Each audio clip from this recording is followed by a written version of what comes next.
There was an injury scare at a recent WWE Live event, an NXT star has been released due to a policy issue, and new IWGP Champions have been crowned in New Japan ahead of AEW's Forbidden Door show. More on that in a little bit. Yes, everyone, it's Jack and Ross. Sorry, just before you get going, I'm getting some more news there. I'm getting news that local wrestling YouTube celebrity Adam Pacitti drank horse cum. Let's roll the footage.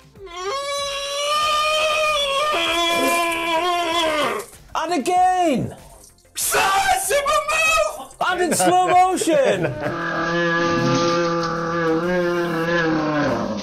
Thank you, Joel and or Ryan, whoever was on the edit for that. I believe they're editing these news videos. But let's get to the wrestling news. And I want to point out for everyone watching, by the way, in the words of Tracy Beaker, I'm not crying. It literally is. It's how you feel. Oh, yeah. It's the pollen count is through the roof. We just had massive doobies as well.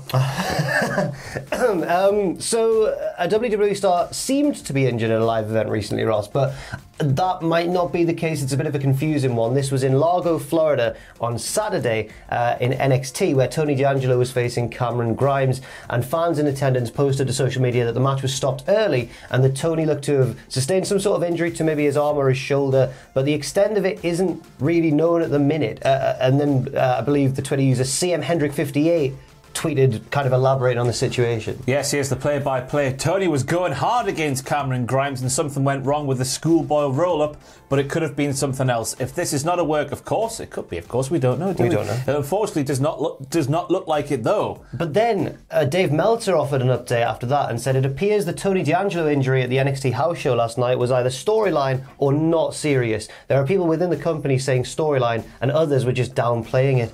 Brian Alvarez tweeted saying, looks like D'Angelo is fine, but can't say the same for all two dimes, which we'll get on to more in just that a later, sec. yeah. But it would be weird if this was a work after what we saw, obviously, with the Tony D'Angelo's faction absorbing Legado del Fantasma and the sort of rocky start they had on last week's NXT. I thought they would go a lot more.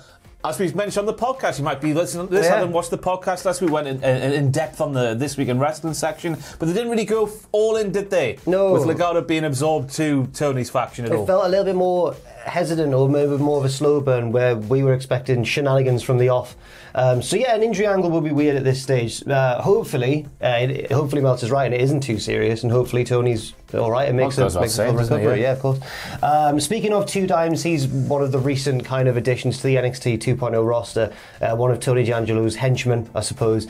But he's now been released from WWE. Troy Two Dimes Donovan of the D'Angelo family was let go yesterday, says Dave Meltzer. This wasn't a budget or creative decision, but a policy issue, and he was told he may be brought back in a year. I can't think of that happening before. I can't think what that might be. Is it an age thing? I've got no idea. I mean, if it's an age thing, they hired him when he was younger than he is now. All I thought was the one from Girls Aloud, Nadine Coyle. What? Who lied about her age on Pop Stars The Rivals. Like or the whatever. boogeyman. Yeah, and then she said she was 18 but she was 16, and then she got kicked off the show, and then they brought her back, and then she became a member of the nation's favourite Girls Aloud. Wow. But I really can't think of what this would be. And the good thing, I suppose, is that they're open to bringing him back in a year, which kind of, I guess, means that it's not something where they're getting rid of him because he's done something wrong. Yeah, it can't be too bad if they're going to look to bring him back within a year. So if you want to recklessly speculate as to what Two Dimes has done to get his release here, just go down to the comments and just say some things, why not? Yeah,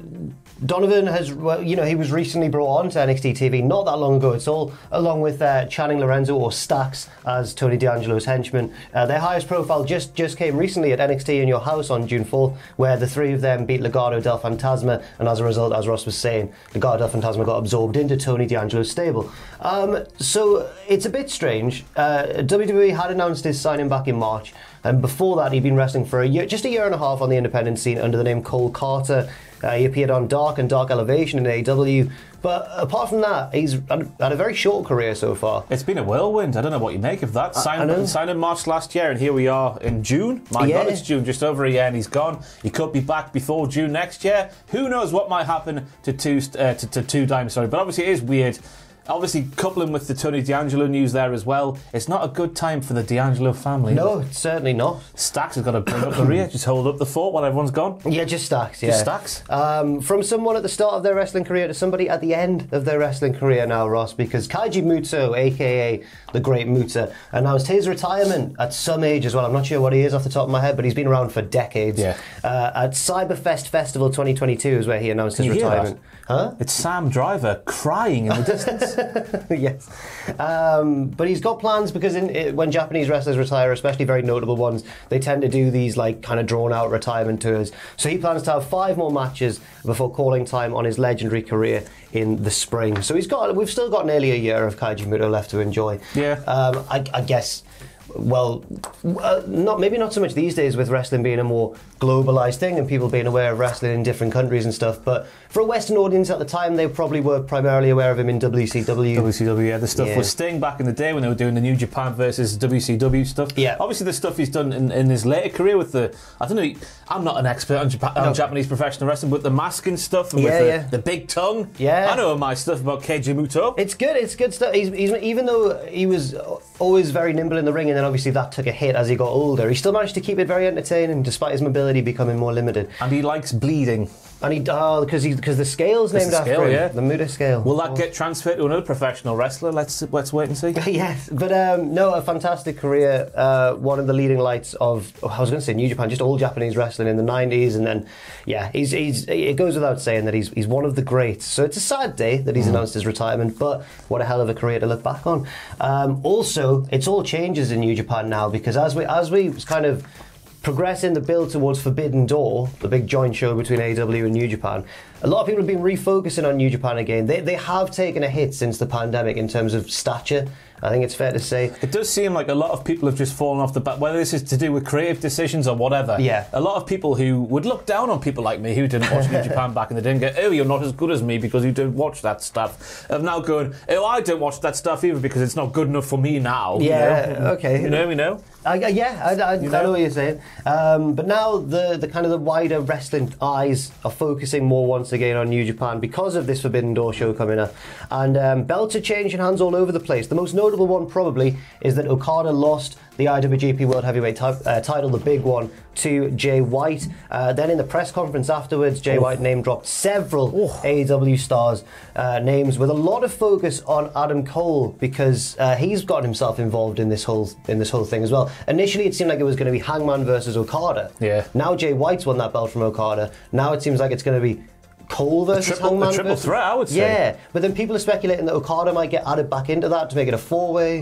The possibilities are almost endless, aren't they? But not really. Multiple directions. There's about 3 or 4 possibilities that they could do. That promo, though, from Jay White was absolutely fantastic because he basically took credit for the creation of AEW. He did. And when you look at that just statement on its own, you might think, oh, you're talking bollocks there, Jay White. But the way he broke it down, he answered it like a GCSE history question. He really narrowed in on it and then gave wider context. It was at 30 marks from AQA there. It was fantastic.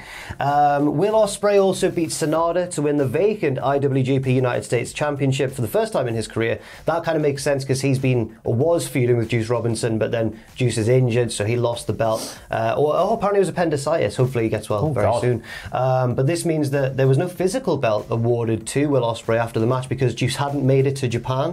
So I guess they're going to play into the storyline somehow with Ospreay being mad that he's not got the belt or whatever. But you know that seems to suggest that Ospreay will be on the. Oh well, he appeared in AEW. What am I saying? But of course, he lost on Friday.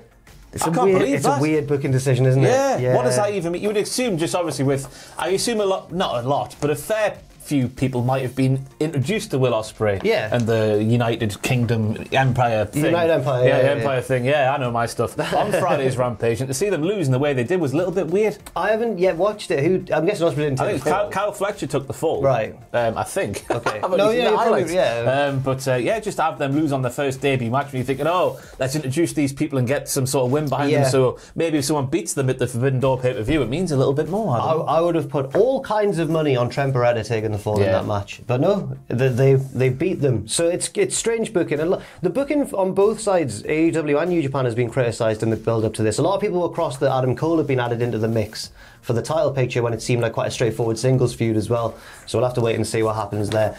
In the New Japan Tag Division, two members of the United Empire, Great O'Khan and Jeff Cobb, won the heavyweight tag team titles, beating Bad Luck Fale and Chase Owens of the Bullet Club.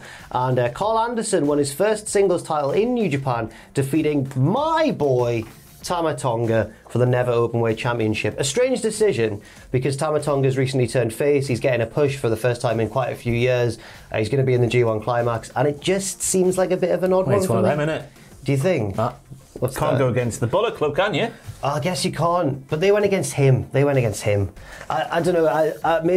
I think it might be one of those ones where they're getting rid of his mid-card belt to maybe push him into the upper mid-card, or maybe even higher, who knows. So let's recklessly speculate with a New Japan expert here, Jack the Jobber. Jack the Jobber, who was going to be in that IWGP Heavyweight Championship match, which might not be for that title, if you know what I mean, with Jay White and that. Yeah. If you're a betting man, what are you saying right now? I like the theory, and I'm sorry I can't remember who first said it on Twitter, but I like the theory that Okada will be added into the mix, and it'll become a four-way match as well. Who's facing Ospreay?